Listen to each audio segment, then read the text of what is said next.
네, 우리 배단이 찬양대의 귀한 찬양 감사를 드립니다. 질풍노도와 같은 하루를 보냈는데 우리 찬양을 들으면서 마음속에 참으로 하나님께서 주시는 그런 평안함이 깃드는 그런 마음이었습니다. 여러분도 그러시죠? 네, 귀한 찬양 감사를 드리고 또 토요일날 우리 배단이 수련회가 있어요. 그 시간을 통해서 귀한 교제를 통해서 또 영과 육이 새 힘을 얻으시기를 주님의 이름으로 축복합니다. 이 시간에 계속해서 열왕기상 말씀을 나누는데요, 악의 악순환을 경계하라 하는 그런 말씀입니다. 우리가 그 우리말에 부전자전, 모전여전이라는 말이 있습니다. 이 말의 의미를 깊이 따져보면 우리 인생의 한계를 느끼게 돼요. 그게 뭐냐면 대부분의 자녀들에게는요, 부모가 한계라는 거예요. 왜 그렇습니까? 자라면서 누구에게, 부모에게 가장 많이 듣고 보고 배우면서 자라기 때문에 그렇죠. 그런데 저도 아이를 키우면서 그런 생각 많이 해요. 크면서 제가 스스로 느끼는 저의 단점이 있지 않습니까? 그런 거는 좀 우리 아이들이 안 닮았으면 좋겠다 하는 그런 마음. 뭐 그냥 작은 것에서부터 큰 것까지 그런 마음이 있어요. 뭐 예를 들면 인물은 아내를 닮았으면 좋겠다, 뭐 이제 이런 것도 있고요. 여기 너무 이렇게 크게 웃으면 어떡해. 그 다음에 뭐 피부도 마찬가지예요. 제가 초등학교 6학년 때부터 엄청나게 여드름이 많이 났었어요. 이제 별명이 뭐였냐면 문스페이스였습니다.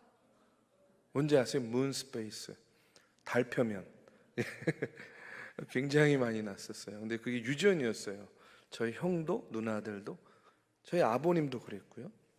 그러다 보니까 아이를 키우면서 굉장히 많이 기도했어요. 하나님, 딴 건 몰라도 피부는 저 닮지 않게 해주세요 하고 기도했는데, 요즘에 저희 아이들이요, 막 이제 이마도 보여주고 막 얼굴도 보여주는데 이 여드름이 조금씩 나기 시작하는 거예요. 얼마나 긴장이 되는지 모릅니다. 열심히 기도하고 있습니다. 그런데 여러분, 외모건 성품이건 좋은 면만 닮으면 좋겠는데, 여러분 참 그 기대가 채워지지 않을 때가 참 많은 것 같아요. 그래서 우리 그런 말도 있지 않습니까? 맞고 자란 아이가 뭐가 된다고요? 때리는 부모가 된다 그러잖아요. 그렇죠? 자기가 그렇게 싫었을 텐데, 괴로웠을 텐데, 아팠을 텐데, 그러면서 얼마나 많은 다짐들을 했을까요? 나는 커서 나는 부모가 돼서 저러지 말아야지. 아마 그런 결심들이 있었을 텐데 어떻게 돼요? 결국은 자기도 모르게 또 그런 부모가 되어지는 거죠. 악순환입니다. 악순환. 제가 왜 이런 말씀을 드리냐면, 이 열왕기서의 말씀, 특별히 16장의 말씀을 이렇게 묵상하고 준비하다 보면 참 이런 면을 많이 느끼게 돼요. 여러분, 우리가 잘 알듯이요, 솔로몬이 다윗만 못했습니다. 그렇죠? 르호보암이 솔로몬만 못했습니다. 아비암이 르호보암만 못합니다. 그들이 기껏 보고 배운 것이요, 뭐 하는 거냐면 죄 짓는 일이었어요. 아니, 그렇게 안 하면 좋은데, 나는 저러지 말아야지 했을 건데, 그들이요 똑같이, 아니 더한 거죠. 그렇죠? 선조보다 더한 죄를 짓고 있는 것을 보게 돼요. 우리가 지금 북이스라엘의 왕들에 대해서 이야기를 하고 있는데, 여러분, 초대왕 여로보암은요, 다윗의 길을 저버리고 뭐 했습니까? 우상 숭배의 길로 가잖아요. 이런 여로보암에 대해서 선지자 아히야가 심판의 메시지를 선포합니다. 하나님은 아히야 선지자의 예언대로 여로보암의 집을 심판하죠. 그리고 그의 아들 나답이 왕이 돼요. 왕이 된 지 2년째 되는 해에 바하사를 통해서 여로보암 가문 중에 생명 있는 자를 하나도 남기지 않고 멸절시켰습니다. 왜 그렇습니까? 여로보암의 집이 왜 그토록 처참한 심판을 받았는가? 열왕기상 15장 30절에 보면 이런 말씀이 나옵니다. 이는 여로보암이 범죄하고 또 이스라엘에게 범하게 한 죄로 말미암음이며, 또 그가 이스라엘의 하나님 여호와를 노엽게 한 일 때문이었더라. 여로보암의 집이 그토록 심판을 받은 이유는요, 여로보암이 범죄했어요. 죄지었어요. 그리고 그로 말미암아 하나님을 노엽게 했기 때문에 그래요. 나답의 뒤를 이어 왕이 오른 바하사가 분명히 아히야 선지자가 예언한 말씀 그대로 하나님께서 나를 사용하셔서 하나님을 노엽게 한 죄를 나를 도구로 사용하셔서 심판하셨구나. 분명히 그가 알았을 겁니다. 그러면 그런 것들을 보고 어떤 마음을 가져야 되죠? 나는 저렇게 죄 짓지 말아야지. 그렇죠?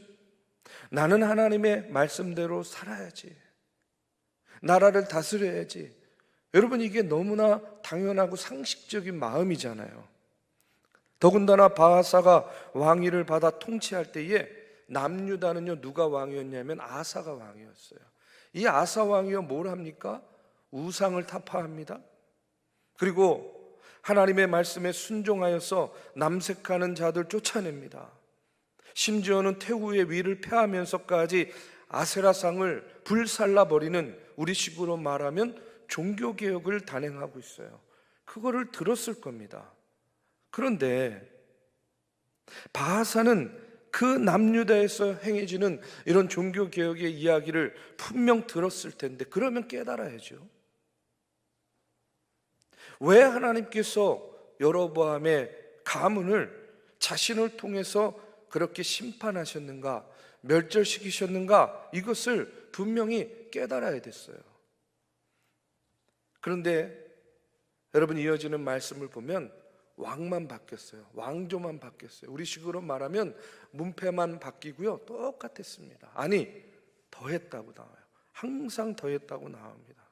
바하사 역시 여로보암과 같은 불순종의 길로 행했다는 거예요. 이때 하나님이 남유다에서 선지자 예후를 보내서 또다시 바하사 가문에 대한 심판을 선포합니다. 열왕기상 16장 2절 3절에 보니까 내가 너를 티끌에서 들어 내 백성 이스라엘 위에 주권자가 되게 하였거든. 내가 여로보암의 길로 행하며 내 백성 이스라엘에게 범죄하게 하여 그들의 죄로 나를 노엽게 하였은즉 내가 너 바하사와 내 집을 쓸어버려 내 집이 느밧의 아들 여로보암의 집같이 되게 할 것이다. 이렇게 말씀하고 계세요. 하나님은요, 바하사를 향해서 너를 티끌에서 들어서 이스라엘의 주권자가 되게 했다, 이렇게 이야기해요. 그러니까 바하사가 왕이 된 것은 자기가 그럴 만한 인물이어서 왕이 된 것이 아니라 하나님의 역사라는 거예요. 하나님이 그렇게 왕으로 삼아 주셨다는 그런 이야기입니다. 하나님의 전적인 은혜로 왕이 되었어요. 그런데 왕이 된 다음에 마음이 바뀌는 거예요. 여로보암의 죄를 그대로 답습합니다. 하나님의 주권을 무시하는 죄를 그대로 답습하는 거예요. 그로 인해서 4절에 보니까 바하사에게 속한 자가 성읍에서 죽은즉 개가 먹고 그에게 속한 자가 들에서 죽은즉 공중에 새가 먹으리라. 심판이 내렸습니다. 하나님께서 바하사의 가문을 향해서 이토록 진노하신 이유가 뭐냐면, 앞서도 이야기했죠. 여로보암의 가문이 왜 망했는지를 누구보다 잘 알고 있으면서도 그가 그 선조의 역사를 통해서 배우지 못했고 깨닫지 못했기 때문이었다는 거예요. 자, 이제 바하사가 통치 24년 만에 죽고 그의 아들 엘라가 왕이 되었습니다. 그러나 엘라가 왕위에 오른 지 2년 만에 구테타, 요즘식으로 말하면 구테타가 일어나서 살해되죠. 그의 신하 시므리가 왕을 모반해서 죽입니다. 그런데 바하사 가문을 멸절시킨 시므리도 똑같아요. 19절에 보니까 이는 그가 여호와 보시기에 악을 행하여 범죄하였기 때문이라. 그가 여로보암의 길로 행하며 그가 이스라엘에게 죄를 범하게 한 그 죄 중에 행하였더라. 이렇게 나오고 있어요. 시므리는요 7일 동안 왕의 자리에 있었습니다. 얼마나 짧습니까? 근데 그 7일 동안 뭘 한 거예요? 어떻게 했다고요? 하나님 앞에 경건하지 못했고 오히려 여호와 보시기에 죄를 범하고 이스라엘을요 죄의 길로 인도했대요. 7일 동안. 참 대단한 왕입니다. 7일 동안 왕자에 있으면서 시므리는요 하나님 앞에서 교만하고 우상 숭배하고 하나님의 뜻을 저버리는 악을 행하였다고 합니다. 이렇게 되니까 기브돈에 출정해 있던 군대 지휘관 오므리가 무리들의 지지를 얻어서 다시 또 왕위를 찬탈하고 왕위에 오릅니다. 이때 시므리는 디르사 왕궁을 불태우고 그 가운데에서 타 죽는 끔찍한 죽음을 택했어요. 자, 시므리가 7일 만에 최후를 맞이한 것은 그가 얼마나 여호와 앞에 악한 왕이었는지를 대변해 주는 겁니다. 자, 시므리 다음으로 누가 왕이 됐다고요? 오므리. 참 이름도 비슷비슷해요. 시므리, 오므리. 근데 이 오므리는요 굉장히 북이스라엘의 역사에 있어서는 중요한 왕이에요.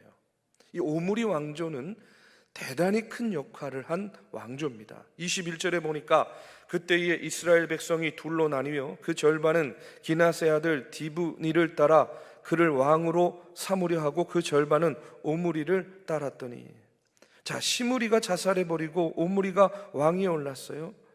그리고 이 절반의 사람들을 다 이제 오므리가 정리를 하는 겁니다. 그리고 왕위에 올랐어요. 그래서 마침내 북이스라엘의 가장 강력한 오므리 왕조가 탄생하게 됩니다. 근데 23절 24절에 보니까 이렇게 나옵니다. 유다의 아사 왕 제31년에 오므리가 이스라엘의 왕이 되어 12년 동안 왕위에 있으며 디르사에서 6년 동안 다스리니라. 그가 은 2달란트로 세멜에게서 사마리아 산을 사고 그 산 위에 성읍을 건축하고 그 건축한 성읍 이름을 그 산 주인이었던 세멜의 이름을 따라 사마리아라 일컬었더라. 이렇게 나오고 있어요. 그러니까 북왕국 오므리는 남왕국의 다윗에 맞먹는 그런 업적을 세운 왕이었습니다. 먼저 세멜이라는 사람에게 사마리아 산을 샀습니다. 그 위에 성을 쌓아가지고요 난공불락의 요새로 삼은 다음에 북왕국의 새로운 수도로 삼았어요. 사마리아가 수도가 된 겁니다. 이렇게 왕권을 강화시킵니다. 그는요 외교에도 뛰어났습니다. 시돈의 왕 에빠엘의 딸 이세벨과 자기 아들 아합과 정략 결혼을 시킵니다. 그래서 외교적인 결속도 맺게 하죠. 특별히 12년 동안 통치 기간을 통해서 이 강력한 오므리 왕조를 세운 그는요 모압을 정복해서 식민지로 만들고 그 지역의 히브리인들을 이주시키기도 합니다. 그래서 수백 년이 지난 예언자 미가 시대에도 오므리의 율례라는 것이요 민간 생활에 많은 영향력을 끼쳤어요. 그리고 그 당시에 고대 근동에서 가장 강력한 나라였던 아수르 왕국, 결국 북이스라엘이 아수르에게 멸망당하잖아요. 이 아수르 왕국도 이 북이스라엘의 오므리 왕조를 만만하게 보지 못했습니다. 훗날 오므리 왕조가 아수르에게 멸망한 다음에도 이 아수르는요 북이스라엘을 가리켜서 오므리의 집이라 이렇게 부를 정도로 굉장히 강력한 왕조를 구축했어요. 자, 제가 왜 이렇게 말씀드리냐면 이 오므리 왕조가 세상적으로 보면 이렇게 굉장히 난공불락의 사마리아 수도를 건설했습니다. 모압과 지역의 군사적인 정복을 통해서 또 외교적인 그런 정략 결혼을 통해서 외교적으로도 군사적으로도 국가적으로도 굉장히 많은 업적을 세우고 번성했던 시대였어요. 오므리는요 유능한 왕이었습니다. 성공적인 왕이었어요. 영웅적인 왕입니다. 그런데 중요한 건 뭐냐면 그런 오므리 왕조에 대해서 열왕기서를 보면 단 6절로 오므리 왕조를 정리합니다. 그리고 결론적으로 25절 26절에 보면요 뭐라고 이 오므리 왕조를 평가하냐면 오므리가 여호와 보시기에 악을 행하되 그 전에 모든 사람보다 더욱 악하게 행하여 느바세 아들 여로보암의 모든 길로 행하며 그가 이스라엘에게 죄를 범하게 한 그 죄 중에 행하여 그들의 헛된 것들로 이스라엘의 하나님 여호와를 노하시게 하였더라. 여러분, 이게 무슨 말입니까? 세상적으로 아무리 능력이 뛰어나요, 세상적으로 아무리 많은 업적을 세웠다 하더라도 중요한 것은 하나님께 불순종하고 악을 행하면 하나님께서 그를 인정하지 않는다는 거예요. 세상의 역사는요, 성공한 왕, 지도자의 이름들을 칭송하면서 높이 부를지 모르지만 여러분, 하나님 보시기에 그들은요 아무것도 아니라는 겁니다. 성공한 왕, 실패한 왕의 구분은 오직 하나님께 순종했느냐 순종하지 않았느냐, 그 순종의 여부로 달라진다는 거예요. 진정으로 성공한 인생은 그렇기 때문에 여러분, 얼마나 많이 가졌느냐가 아닙니다. 또 얼마나 큰 일을 이루었느냐가 아닙니다.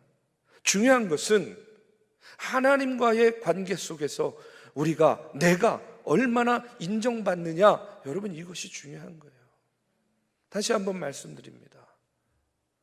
여러분, 우리가 하나님과의 관계 속에서 얼마나 많은 업적을 이루었느냐, 세상 사람들이 나를 어떻게 평가하느냐, 여러분, 이것이 중요한 것이 아니라 하나님 보시기에 내가 얼마나 하나님의 말씀에 순종하였느냐, 여러분, 이것이 중요하다는 거예요. 얼마나 가졌느냐, 얼마나 큰 일을 이루었느냐, 여러분, 이것이 중요한 것이 아니라 하나님 앞에 내가 얼마나 인정받고 있는가, 여러분, 이것이 중요하다는 거예요. 저도요 늘 마음속에 새기고 있습니다. 내가 하나님을 좋게 하랴, 내가 사람들을 좋게 하랴, 내가 사람의 유익을 구한다면 하나님의 종이 아니라 하나님께 인정받기 위해서 하나님의 종의 역할을 하는 것, 여러분, 이것이 바로 오늘을 사는 우리의 사명인 줄로 믿습니다. 이어지는 30절에 보면 그의 아들 아합에 대한 기록이 나옵니다. 오므리의 아들 아합이 그의 이전의 모든 사람보다 여호와 보시기에 악을 더욱 행하였다. 여러분, 아합은요 아버지 오므리보다 더욱더 악을 행했대요. 왜 이러죠? 북이스라엘은 계속 반복되잖아요, 그렇죠? 그 반복되는 말이 뭐예요? 그 선조의 왕보다 더 악했다는 거예요. 더더 악했대요. 더더더 악했대요. 이 악의 악순환이요, 그 고리를 끊지 못하고 계속해서 대를 이어서 이어지는 것을 보게 됩니다. 아합은요 바알을 섬겨 예배했습니다. 아세라상을 만들었습니다.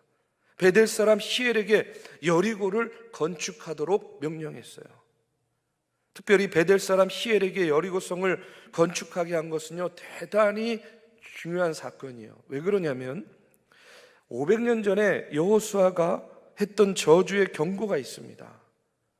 여호수아가 여리고성을 무너뜨린 다음에 여호수아 6장 26절의 말씀에 보면요 이렇게 말씀하고 있어요. 여호수아가 그때에 맹세하게 하여 이르되 누구든지 일어나서 이 여리고성을 건축하는 자는 여호와 앞에서 저주를 받을 것이라.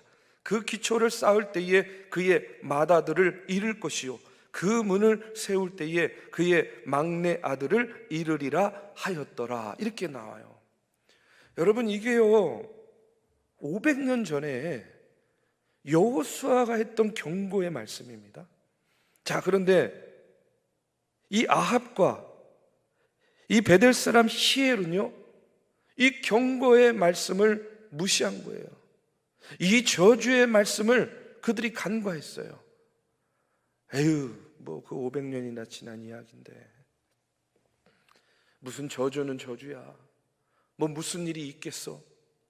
중요한 것은 우리가 여리고성을 건축해서 튼튼한 성을 갖는 것이 더 중요하지, 아마 이렇게 생각했을 수 있어요. 그런데 놀라운 것은 뭐냐, 오늘 말씀 34절에 보면요 이렇게 나옵니다. 그 시대의 베델 사람 히엘이 여리고를 건축하였는데 그가 그 터를 쌓을 때에 맏아들 아비람을 잃었고 성문을 세울 때에 막내 아들 수굽을 잃었으리. 여호와께서 눈의 아들 여호수아를 통하여 하신 말씀과 같이 되었더라. 여러분, 500년 전에 하나님이 말씀하신 그 말씀 그대로 그들에게 뭐가 임한 거예요? 심판이 임한 거예요. 아합의 시대에는요, 대수롭지 않게 여겼어요. 그리고 여리고성을 재건합니다. 여러분, 왜 이들이 이런 일들을 저지를까요? 왜냐하면 이 시대에 그들은요, 하나님의 말씀에 대한 경외심을 잃었기 때문에 그래요. 하나님의 말씀에 대해서도 무지했습니다.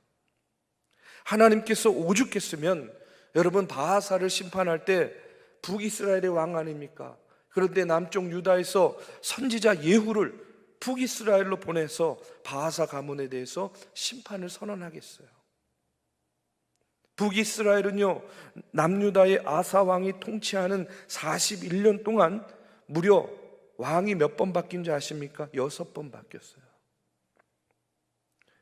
그만큼 이 북이스라엘은요, 내전, 우리식으로 말하면 내전, 구테타, 유혈, 이런 것들이 낭자했습니다.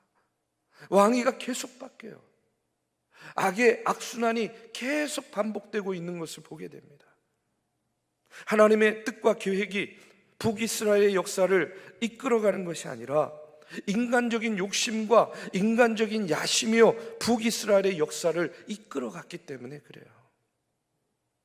이렇게 인간의 욕망과 야심으로 수립한 정권, 여러분 얼마나 불안하겠습니까? 누가 제일 불안을 느끼겠습니까? 백성들이 얼마나 불안하겠어요. 계속 왕이 바뀌어요. 계속 정권이 바뀌는 겁니다. 여러분, 이 열왕기상 16장 전체를 보면 북왕국 왕들에게서 발견할 수 있는 공통된 일관된 하나의 특징을 발견할 수 있어요. 그게 뭐냐면 그들은요, 한결같이 악했습니다. 그리고 그 악이요, 대를 이어갈수록 점점 더 커졌다는 사실이에요. 한마디로 악의 악순환이라고 이야기할 수 있어요. 그래서 북이스라엘의 7대 왕 아합 왕에 와서는 누구보다도 악했다라는 혹평이 이제 절정에 이르게 돼요. 그래서 남유다와 북이스라엘의 왕들에 대해서 이야기할 때에 아합 이러면 딱 그냥 악한 왕, 이렇게 낙인이 찍힌 거예요. 왜요? 악의 되물림을 했기 때문에, 악의 악순환의 고리를 끊지 않았기 때문에.